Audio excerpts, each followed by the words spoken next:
और फिर से करेंगे रेन एंड मैन प्रॉब्लम। ये भी वर्कड आउट एग्जाम्पल है, HCV चैप्टर 3 काइनामेटिक्स, और एग्जाम्पल 19 है। इसको बुक में से भी आप सॉल्व करना और इस सॉल्यूशन को भी देखना। और मैं आपको एक ट्रिक भी बताऊंगा इसमें इन डायग्राम्स को बनाने की, तो एग्जाम में इससे आपको बड़ी मदद हो सकती है डायग्राम्स बनाने में, तो जल्दी आपका आंसर आ जाएगा, कुछ सेकेंड्स में आंसर आ जाएगा। पर ये ट्रिक मैं सबसे बाद में बताऊंगा, अभी हाल फिलहाल इसको डिटेल में समझते हैं। A man running on a horizontal road at 8 kilometer per hour finds the rain falling vertically. एक आदमी हॉरिजॉन्टल रोड पर दौड़ रहा है, उसकी स्पीड है 8 किलोमीटर पर आवर, और उसे बारिश यानी रेन वर्टिकली फॉल होती हुई अपीयर होती है। मतलब velocity of rain with respect to running man VRM की डायरेक्शन दी हुई है, वो है वर्टिकली डाउनवर्ड्स। फिर आगे बोल रहे हैं he increases speed to 12 kilometre per hour. अब उसने अपनी स्पीड जो पहले थी 8 अब कर दी 12 किलोमीटर पर आवर, और ऐसा करने पर he finds that the drops make angle 30 degree with the vertical। अब ऐसा करने पर VRM चेंज हो गया, velocity of rain with respect to man, जो पहले वर्टिकल थी अब वर्टिकल से 30 डिग्री के एंगल पर हो गया VRM। VRM बदल गया क्योंकि VM बदल गया। हमको क्या बताना है, speed and direction of the rain with respect to the road, मतलब VR का मैग्नीट्यूड और उसकी डायरेक्शन बतानी है। तो केस 1 में ये डायग्राम मैंने यहां बना रखा है। तो ये है वेलोसिटी ऑफ मैन वेक्टर, उसका मैग्नीट्यूड कितना है, वो 8 kilometer per our. Horizontal forward direction में वो 8 किलोमीटर पर आवर से जा रहा है। तो ये एक वेक्टर, और रेन उसको अपीयर हो रही है वर्टिकली डाउनवर्ड्स फॉल होती हुई, मतलब ये क्या है, ये है velocity of rain with respect to man vector, ये ON वेक्टर, ये VRM वेक्टर हो गया। अब आगे बोला ही इंक्रीजेस स्पीड, तो एक नया डायग्राम बनाना पड़ेगा। ये केस 2 है, पहले उसकी स्पीड कितनी थी 8 किलोमीटर पर आवर, अब उसने अपनी स्पीड कर दी, कितनी कर दी 12। तो ये है वेलोसिटी ऑफ मैन का मैग्नीट्यूड, यहाँ डैश लगा दिया मैंने, वो चेंज हो गई अब क्योंकि, तो ये वेक्टर का मैग्नीट्यूड है 12 किलोमीटर पर आवर। अब उसने जब अपनी स्पीड बढ़ा दी तो VRM चेंज हो जाएगा, पर पहले VR का पता करना पड़ेगा। इस डायग्राम में आते हैं पहले, VR vector is equal to होगा VRM vector plus VM vector. तो यह हैबिट तो हमको होनी चाहिए लिखने की, VR vector is equal to VRM vector plus VM vector. अब यहाँ ये है VRM और इसमें हमको ऐड करना है VM, तो ये है VM वेक्टर, इसको स्लाइड करके यहाँ लाया, ये है VM वेक्टर। तो VRM प्लस VM ये हो जाएगा ये वाला vector VR vector, triangle rule से, ये प्लस ये इज इक्वल टू ये होगा VR, और इसका ही हमें मैग्नीट्यूड चाहिए और इसकी डायरेक्शन चाहिए, तो मान लेते हैं एंगल है थीटा। तो VR का मैग्नीट्यूड और ये थीटा हमको बताना है। अब वापस इस डायग्राम में आते हैं, अब उसने अपनी स्पीड बढ़ाई तो VRM चेंज हो जाएगा, पर VR जैसा अभी है वैसा ही अभी भी होगा वो, इस पर हमारा कोई कंट्रोल नहीं है। ये तो वेलोसिटी है रेन की, velocity of rain with respect to ground, हमारा कोई उस पर कंट्रोल नहीं, वो अभी भी वही रहेगा। तो ये है VR वेक्टर जो पहले था, मतलब ये एंगल भी अभी भी थीटा ही बना रहेगा। बस अब हुआ क्या है, अब VM डैश मतलब वेलोसिटी ऑफ मैन चेंज हो गई, वो हो गई है 12। और फिर बोला है उसने कि अब रेन ड्रॉप्स वर्टिकल से 30 डिग्री का एंगल बनाती हुई महसूस हो रही हैं। उसके लिए ये ट्रिक है कि जब भी हमको ऐसा बोला हो कि स्पीड बढ़ गई है, ये मैंने स्पीड के बढ़ने के लिए बनाया हुआ है ये एरो, किसकी स्पीड बढ़ जाए, मैन की, वेलोसिटी ऑफ मैन का मैग्नीट्यूड, मतलब मैन की स्पीड जब भी बढ़ती है तो VRM वेक्टर इस तरह से घूम जाता है। ये था पहले VRM, इसकी स्पीड बढ़ी तो ये इधर घूम जाएगा, देखो आप यूं बना हुआ है, जब भी स्पीड बढ़ेगी वो इधर घूम जाएगा, स्पीड बढ़ी, इधर घूम गया, इसीलिए तो यहाँ ये दिखाया, ये बढ़ी तो पहले ये ऐसा था, अब यूं घूम गया। तो जब भी स्पीड बढ़ती है तो वीआरएम इस तरह घूम जाता है, और जब भी स्पीड कम होती है, ये बहुत मदद करेगा आपको डायग्राम बनाने में, कंफ्यूजन, क्योंकि सवाल तो ऐसा भी आता है जिसमें स्पीड बढ़ती नहीं है, केवल कम भी हो जाती है कई बार।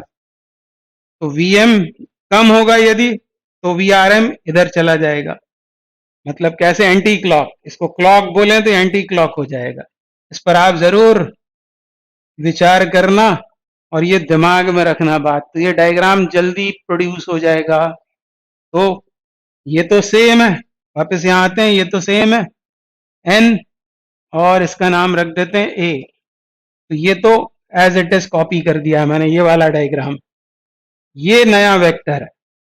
और ये कौन है, ये है वो वी आर एम, जो कितने पर घूम गया, कितने से घूम गया, पहले ऐसा था, स्पीड बढ़ी, ऐसे घूम गया, कितने से, 30 डिग्री से। तो ये नया वाला है वो V R M dash vector, ये ऐसा वेक्टर हो गया। और इसमें भी अब वो इक्वेशन लगेगी, क्या बोलना है हमको, V R vector plus V M vector. इसका मैग्नीट्यूड दिया है हमको, कितना है वो दे रखा है 12 किलोमीटर पर आवर। तो न्यूमेरिकली ये 12 है, ये वाला वेक्टर ए बी वेक्टर। तो V R plus V M dash is equal to V R M dash. ये सेटिस्फाई हो रही है इक्वेशन फिर से, मतलब इसका और इसका ये कंपोनेंट्स हो जाएंगे, ये रिजल्टेंट हो जाएगा। तो ऐसे दो डायग्राम्स बन गए। अब क्या करें, अब बस ट्रिग्नोमेट्री लगानी है, अब बहुत सारा काम तो खत्म हो गया। ये y मान लेते हैं, और भूले नहीं हमको वी आर का मैग्नीट्यूड और थीटा चाहिए। तो ये ओ एन की लेंथ मैंने मान ली y। अब इधर ध्यान दें, ये कितना है, ये लेंथ कितनी है, किसी स्केल पर ही बना हुआ है, तो ये है 8 किलोमीटर पर आवर, ये भी 8 है। और उसी स्केल पर ये वेक्टर भी बना हुआ है जो 12 है, यानी ये 4 है, ये 4 है। ये भी समझ में आ रहा है हमको। तो सबसे पहले यहां आते हैं और इसमें बनाते हैं हम इक्वेशन एक, tan थीटा लेता हूं मैं। अब ये सॉल्यूशन स्टार्ट हुआ, सॉल्यूशन में सबसे पहले मैंने किया है tan थीटा निकाला। tan थीटा कितना होगा, उस क्योंकि थीटा ही हमको फाइंड करना है, tan थीटा कितना होगा 8/y, 8/y, ये उस ट्रायंगल से। और इस ट्रायंगल में से आए ये निकाल लेते हैं tan 30, ये tan 30, tan 30 कितना होता है 1/√3, 1/√3 होता है। और ये होगा कितना इस ट्रायंगल के लिए, ये अपॉन ये, मतलब 4/y, 4/y। तो y कितना हो जाएगा, y हो जाएगा 4√3, y हो जाएगा 4√3। एक काम की चीज आ गई, और इसको यहां सब्स्टिट्यूट कर देते हैं 4√3 को। तो tan थीटा कितना हो गया, tan theta is equal to 4√3 डालेंगे तो 2/√3 हो जाएगा, 2/√3। क्या यही आंसर दिया हुआ है डायरेक्शन के लिए, पता नहीं क्या आंसर है, आंसर देखते हैं। डायरेक्शन तो यहाँ दिख नहीं रहा है, cot इनवर्स √3/2 दिया हुआ है, तो बस इसको रेसिप्रोकेट करना है, √3/2, तो cot इनवर्स आ जाएगा। मतलब डायरेक्शन तो मिल गई आपको, डायरेक्शन मिल गई है। इसकी डायरेक्शन मिल गई है, वेलोसिटी ऑफ रेन वर्टिकल से किस एंगल पर, इसी को क्या लिख दिया है, cot थीटा लिख दिया है। तो cot theta would be √3/2, and so theta is cot inverse √3/2, मतलब rain is falling eight an angle cot inverse √3/2 with the vertical. तो एक आंसर तो आ गया है। अब क्या करने का है, आगे हमको इसका मैग्नीट्यूड भी चाहिए। तो मैग्नीट्यूड यदि चाहिए है तो हम साइन थीटा निकालें पहले। अब ये सेकंड पार्ट, ये पार्ट ए था, अब पार्ट बी यहां पर सॉल्व कर देते हैं। हम निकालें साइन थीटा, तो tan थीटा हमको दिया है 2/√3, परपेंडिकुलर अपॉन बेस, √3 स्क्वायर मतलब 3, 2 स्क्वायर 4, मतलब ये हो गया √7। तो साइन थीटा कितना आ जाएगा, साइन थीटा इस ट्रायंगल से आ जाएगा परपेंडिकुलर अपॉन हाइपोटेन्यूज, मतलब √7। और इस ट्राइंगल से यदि साइन थीटा लिखोगे तो साइन थीटा कितना होगा, perpendicular which is 8 upon V R, magnitude ही चाहिए इसका। ये 2 से 4 बार कट गया, क्रॉस मल्टीप्लीकेशन करने पर ये आ गया 4√7, क्या, किलोमीटर पर आवर। तो एक आंसर तो ये है और एक आंसर ये है, तो इजीली सॉल्व हो जाएगा आपको डायग्राम बनाना आता हो तो। और डायग्राम बनाते समय इस ट्रिक को यदि याद रखा तो मुझे लगता है बहुत हेल्प आपको मिलेगी। इसको आप